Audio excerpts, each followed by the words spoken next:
Hannah, a top-tier counter-terrorism agent with a flawless mission record. Crouched low on the deserted road, her hands moving swiftly as she planted landmines over the crackling walkie-talkie, her voice remained calm and calculated as she informed her partner, Yoon Song-yu, that direct engagement wasn't an option. She planned to sneak in, targeting the tires of the truck in front to minimize force, just enough to create chaos and slip into the trailer unnoticed.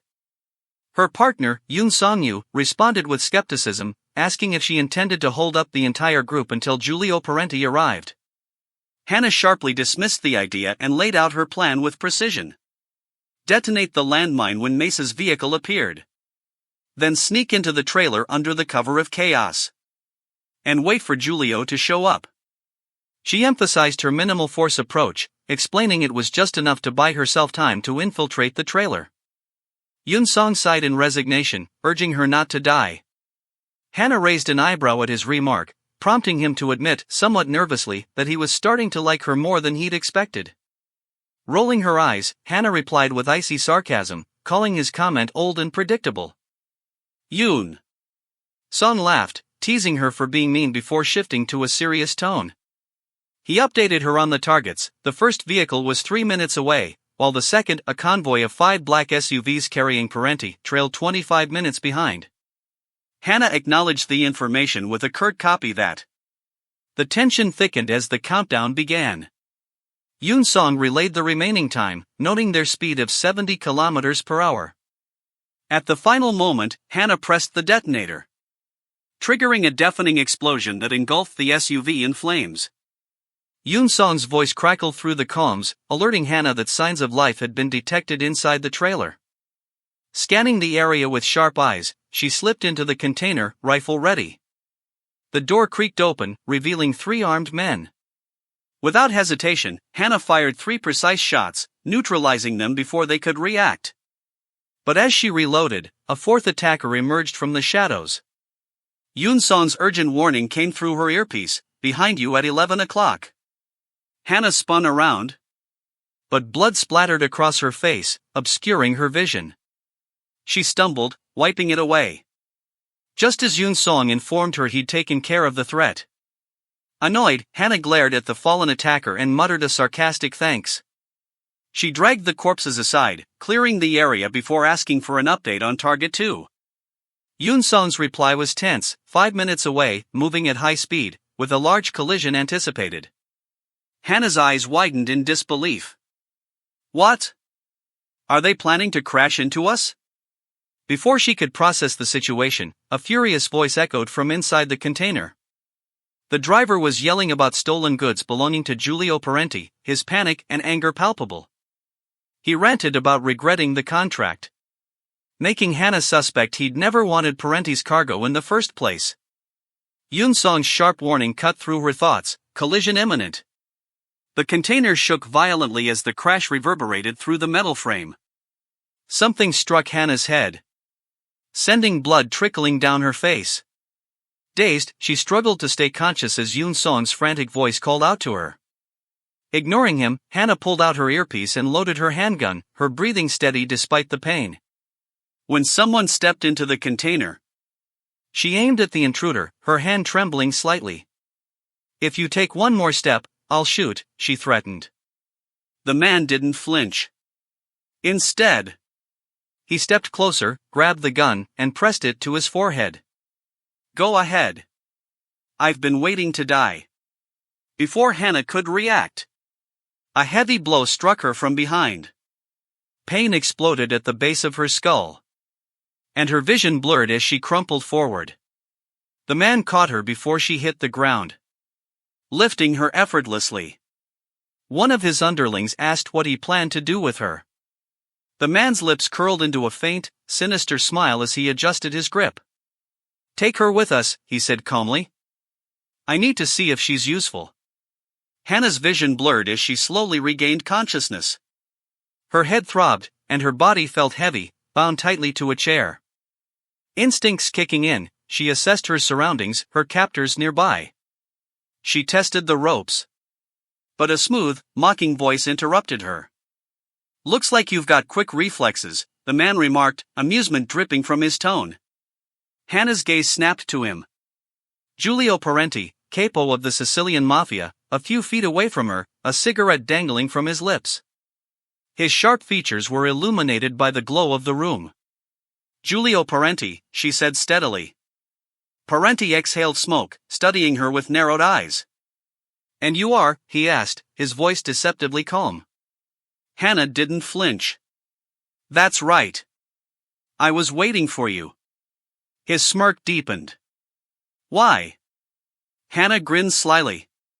Before I answer that, take off my clothes. Parenti straightened, eyebrows shooting up in surprise. Excuse me? Her grin widened.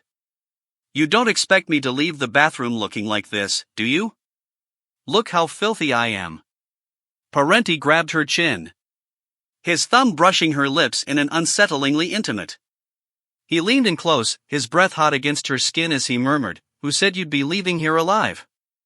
His voice dropped lower, dark with amusement. Was that your attempt to flirt with me? Hannah's expression didn't waver. As if, she retorted sarcastically. But I guarantee you, you're going to end up needing me. Parenti's smirk turned predatory. Me? Need you? Parenti withdrew his hand but kept his gaze locked on Hannah's. Without warning, he thrust 2 fingers into his mouth, wet them and pressed them against her tongue before she could react. Whiter, Parenti cut in, voice firm. She clenched her jaw, but he wasn't finished. He leaned closer, pressing his legs between hers in an invasive, deliberate motion. If that's what you want, you'd better get used to things like this, don't you think? Hannah's face flushed, but her voice stayed steady.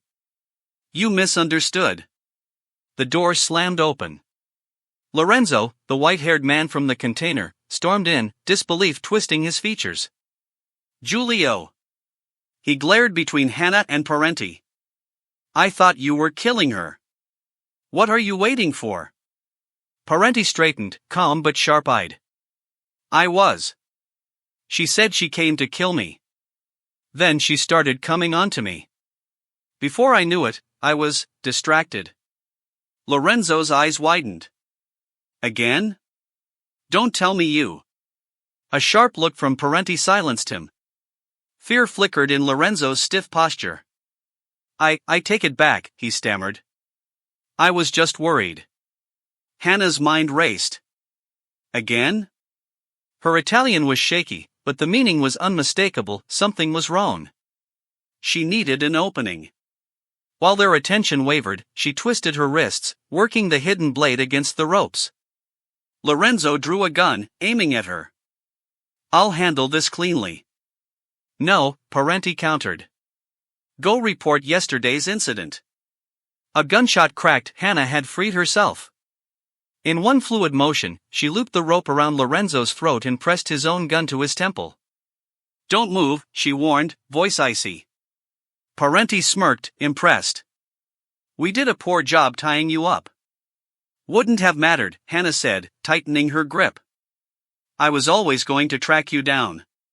Footsteps pounded as more men burst in. She didn't flinch. Nothing stops me from finishing what I came for. Parenti tilted his head. You were looking for me? Hannah grinned. You still don't get it? You walked right into my trap. I orchestrated this. The underlings hesitated. Romano, a bespectacled man, spoke up. Giulio. Parenti waved him off. Eyes locked on Hannah. What do you want? Your help, she said. In exchange, I'll catch the bastard impersonating you. Parenti leaned back, amused. Bit late. Mesa's men were sniped before I could interrogate them. My brother's been tracking your double, Hannah shot back. Help me, and we find who's behind it. Your brother? Parenti's smirk turned lethal. Rumor says I ordered his death. He's alive, Hannah said flatly. That's why I'm here, to confirm you didn't do it. Parenti's gaze sharpened.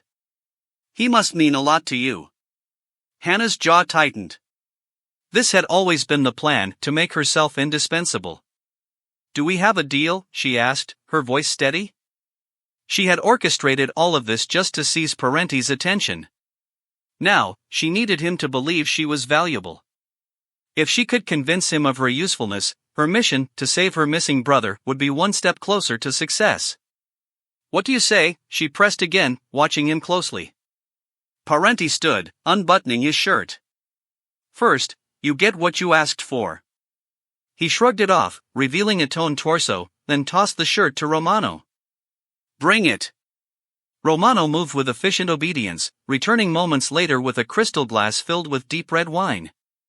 He extended it toward Hannah, his face an unreadable mask. "Here," he said simply. "Take this and release Lorenzo." Hannah's gaze darted between the glass and Romano, suspicion tightening her features. "You expect me to drink that?" she challenged, her voice edged with skepticism. Giulio's chuckle rumbled through the room as he leaned casually against the table, his half-naked form a study in controlled power. "You demanded I undress," he pointed out, "yet you won't extend me this small trust?" A tense silence followed as Hannah's mind raced through the possibilities. The wine could be poisoned or drugged, but something told her they weren't ready to kill her yet. The risk had to be taken. With sudden violence, she drove her foot into Lorenzo's side, sending him sprawling. As she simultaneously wrenched the glass from Romano's hand. Her eyes never left Giulio's as she raised the wine to her lips. And drained it in one defiant swallow. Almost immediately, the room began to swim before her eyes. "Strong stuff," she managed to think as her knees buckled. But before she could hit the ground, Giulio was there, his arms closing around her with surprising gentleness as consciousness slipped away. "The doctor?" Giulio asked, shifting Hannah's limp form in his arms. Romano consulted his watch. 30 minutes out. Giulio nodded, his attention returning to the unconscious woman.